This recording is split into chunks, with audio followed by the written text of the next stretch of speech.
శ్రీ మహాగణాధిపతయ నమః శ్రీ మహాసరస్వత్యై నమః ఆదిశంకరాచార్య గురవే నమః. గురవే సర్వలోకానాం భిషజే భవరోగిణాం నిధే సర్విద్యానాం దక్షిణామూర్తయే నమః. ఆది గురుభ్యో నమో నమః. జగన్మాత కనకదుర్గాయే నమః. ఇప్పుడు మనం దేవీ నవరాత్రి కానీ శరన్నవరాత్రి కానీ లేదా శ్యామలా నవరాత్రి కానీ అనేక నవరాత్రులు నడుస్తూ ఉంటాయి. దీంట్లో కొంతమంది దీక్ష 40 రోజులు చేయాలా, లేదా 30 రోజులు చేయాలా, లేదంటే 10 రోజులు చేయాలా, లేదా 9 రోజులు చేయాలా అనేక డౌట్లు వస్తుంటాయి. చాలామందికి విచిత్రం ఏంటంటే 9 రోజులు అమ్మవారు ఉంది కదా, ఎప్పుడు ఉద్వాసం చేయాలి, ఎప్పుడు కలిగించాలి అంటే 10 రోజులు కలిగించాలా, 11 రోజులు కలిగించాలా అని డౌట్లు వస్తుంటాయి. అంటే ఎప్పుడైనా గుర్తుపెట్టుకోండి, నవరాత్రులు అంటే 9 రాత్రులు నిద్రపోతామని, అంటే అమ్మవారు 9 రాత్రులు మన ఇంట్లో ఉంటుందని. మహాలయాలు పితృ సంబంధ కార్యక్రమాలనేమో 15 రోజులు పితృదేవతలు వస్తారని, ఈ 9 రోజులేమో అమ్మవారు ఉంటుందని. ఈ నవరాత్రి దేవీ నవరాత్రులు అంతా కూడా మొత్తం అమ్మవారు ఉంటుందని. ఈ అమ్మవారు మన గృహమునందు నివసిస్తూ ఉంటుందట, కనుక మన ఇంటికి అతిథిలాగా వస్తుంటుంది. కనుక ఆ సమయంలో మనకి అమ్మవారిని 9 రోజులు దీక్షగా పూర్వకంగా ప్రశాంతంగా వండి భోజనం చేస్తూ రోజుకు వెరైటీ ఐటెంతో అమ్మవారిని నైవేద్యం పెడుతూ 9 రోజులు దీక్ష చేయడం వల్ల దేవి అనుగ్రహం కలుగుతుంది. ఆ దేవి అనుగ్రహాన్ని కూడా మధ్యలో ఎక్కడ కూడా బ్రేక్ పెట్టకుండా కొంతమంది 3 రోజులు చేద్దాంలే, లాస్ట్ 3 రోజులు చేద్దాము, లేదా లాస్ట్ 1 రోజు చేద్దాం అనుకుంటూ ఉంటారు. కాదు, 9 రోజులు తప్పనిసరి చేయాల్సిందే. మీకు కుదరపోతే బ్రాహ్మణికి అప్పచెప్పే సరే తను 9 రోజులు చేయమని చెప్పాల్సిందే. ఈ 9 రోజులు అమ్మవారు ఒక్కో రూపంలో కనబడుతుంటుందట. అంటే మహాకాళి, మహాలక్ష్మి, మహాసరస్వతి అంటే ఏ రూపంలోనైనా అమ్మవారే ఉంటుంది కనుక మొదటి 2 రూపాయలు సరస్వతీదేవిలాగా, మధ్యలో లక్ష్మీదేవిలాగా, 3వ రూపం మొత్తం లాస్ట్ కాళికాదేవిలాగా కనబడుతుంటుంది. కనుక ఈ నవరాత్రి యొక్క చాలా గొప్ప విశేషం ఏంటంటే ఏ దేవతను ఉపాసన చేసినా సరే ఈ 9 రోజుల్లో దేవత తప్పనిసరిగా అనుగ్రహిస్తారని భావన.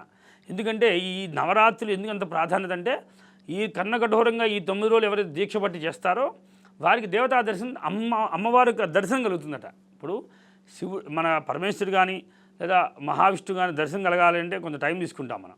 కానీ దేవి అనుగ్రహం అలా కాదు, తల్లి పిలిచి వెంటనే మాట్లాడుతుందట. ఎందుకంటే మూలాధార శక్తి అమ్మవారు.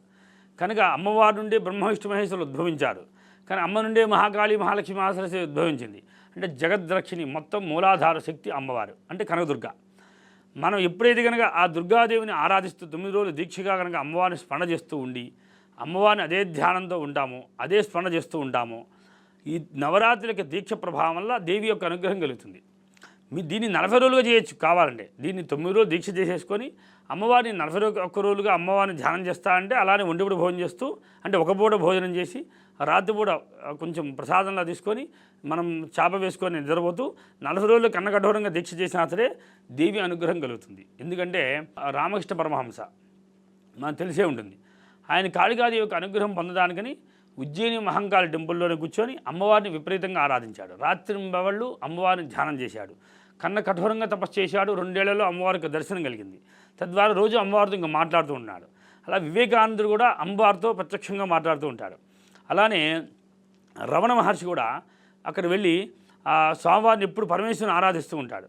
ఆయన కూడా సాక్షాత్ ఆయన మహాశక్తి స్వరూపుడిగా మారిపోయారు. అందుకనే ఈ ఋషుల్ని మనం పరంపరగా తీసుకొని వీళ్ళు చేసినటువంటి క్రతువుల్ని ఎలా భగవద్ అనుగ్రహాన్ని పొందారో చూసుకొని మన గురుత్రయంలో అంటే గురువు యొక్క అనుగ్రహాన్ని పొందుతూ గురు పరంపరగా తీసుకొని ధ్యానం చేసినట్లయితే దేవి అనుగ్రహం కలుగుతుంది.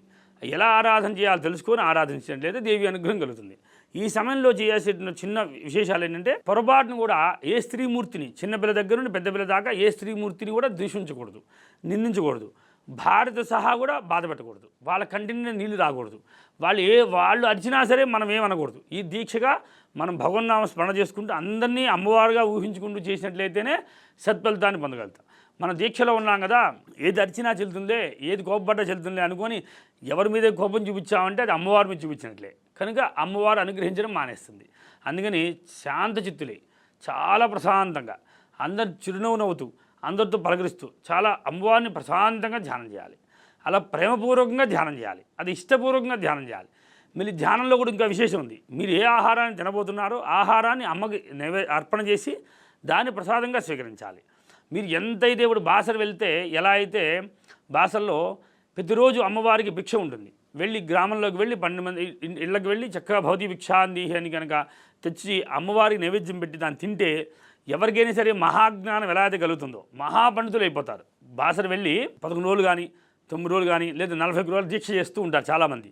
మీరు గమనించండి, ప్రతి ఇంటికి వెళ్ళి భౌతి భిక్షాంది అని ప్రసాదం తెచ్చుకొని ఎవరు తింటారో అలా అయితే సరస్వతీదేవి అనుగ్రహం కలుగుతుందో మహాజ్ఞానవంతులు అవుతారో అలానే మనం కూడా దీక్షలో ఈ 41 దీక్షలో కూడా ఆ రోజు ఇచ్చిన భిక్ష ఆ రోజు ప్రసాదాన్ని స్వీకరిస్తూ ఈ జపాన్ని ఆచరించట్లయితే భగవత్ సేవ అమ్మవారి సేవ చేసినట్లయితే దేవి అనుగ్రహం వల్ల సగ సంపదలు అనుభవిస్తారు. జయ గురుదేవ దత్త.